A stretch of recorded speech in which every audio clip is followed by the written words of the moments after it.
देखी आज गुरु जी के दरबार में गए बड़ी अपना खुशी में गए बड़ी अरे बोलल पड़ी बोला हो काहे मंगल एक भौजी पति देव के खुशी में देखी आज नारायण जी के भी कथा भइल बा पूजा भइल बा और गुरु जी के दरबार में लागल बा बड़ी खुशी के बात बा बहुत अच्छा बात बा छुट्टी वाला के खुशी में हाँ तो चली देखी सब गुरु बहन के नजारा बड़ा अच्छा ही लगा था ऐसा कलर इवन ना जाने अपना कलर बा हर कलर बा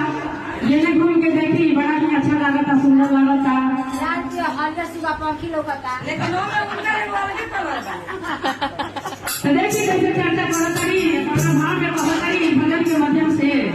सुने के बाद और पानी के साथ खरीदू जी देखी बबुला कभी उजर से कभी बढ़िया ना होई बबुला उजर से कभी बढ़िया ना होई अय्या गुरु जी के दरबार में कौन देख रहा ये ताली ना बजाई तो गुरु जी के शेष ना होई बोली हर हर महादेव भूल बेला भक्ति लेके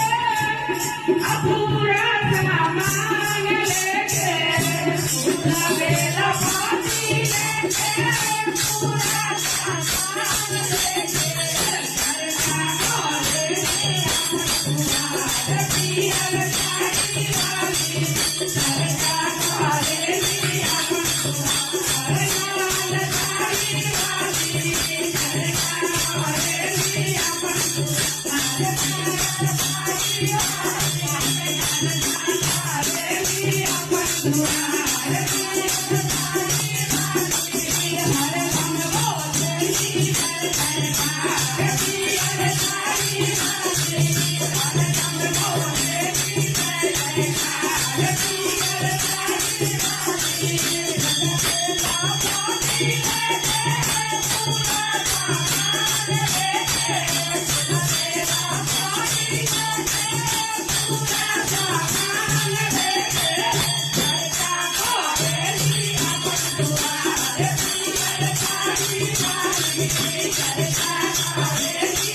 Happy